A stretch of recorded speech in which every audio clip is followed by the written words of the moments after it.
जिन चरणों की पादुकाओं में भरत जी ने अपना मन लगा रखा है, आहा, आज मैं उन्हीं चरणों को भी जाकर इन नेत्रों से देखूंगा और नेत्रों को सुखी करूंगा।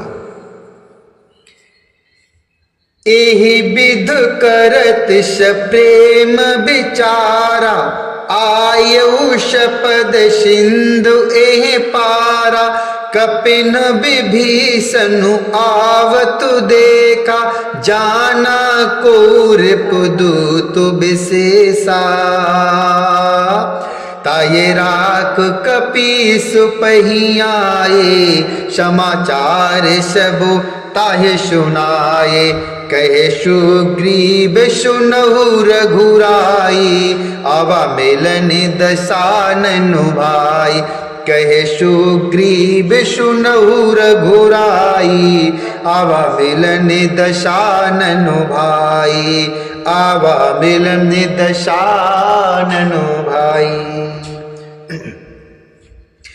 इस प्रकार प्रेम सहित विचार करते हुए शीघ्र ही समुद्र के इस पार अर्थात जिधर श्री रामचंद्र जी की सेना थी उस पार आ गए।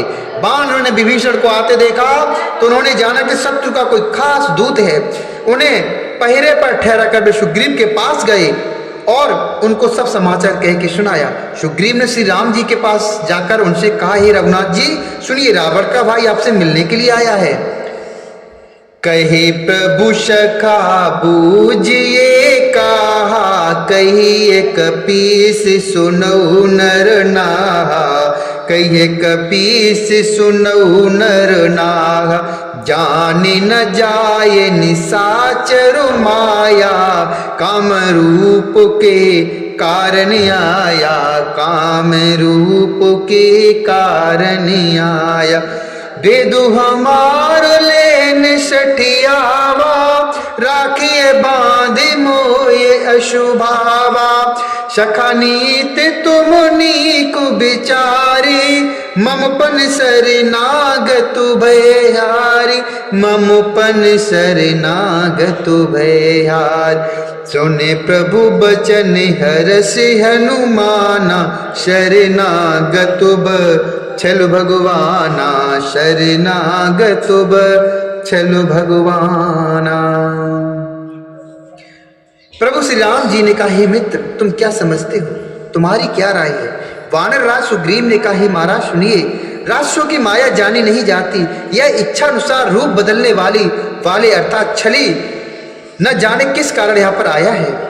जान पड़ता है यह मूर्ख हमारा भेद लेने के लिए आया है, इसलिए मुझे तो यह अच्छा लगता है कि इसे बांध रखा जाए, अर्थात इसको बांध लो।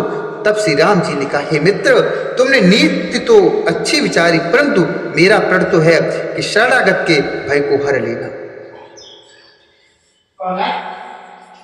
प्रभु के वचन सुनकर हनुमान जी हर्षित हुए और मन ही मन कहने लगे कि भगवान कैसे शरणागत वत्सल अर्थात शरण में आए हुए पर पिता की भांति प्रेम करने वाले हैं। शरणागति कहूँ जे तजहि, निज अनहित अनुमाने। ते नर पावर पापमय, तिनहि बिलोकत हान। ते नर पावर पापमय, तिनहि बिलोकत हानि। श्री राम जी फिर बोले, जो मनुष्य अपने अहित का अनुमान करके शरण में आए हुए का त्याग कर देते हैं वे पामरता क्षुद्र हैं, पापमय हैं, उन्हें देखने में भी हानि अर्थात पाप लगता है। कोटि विप्रुबध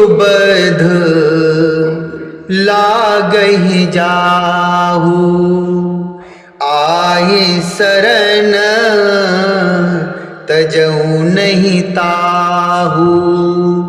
सन्मुख होई जीव मोहि जवही, जन्म कोटि अघ नासहि तबहि।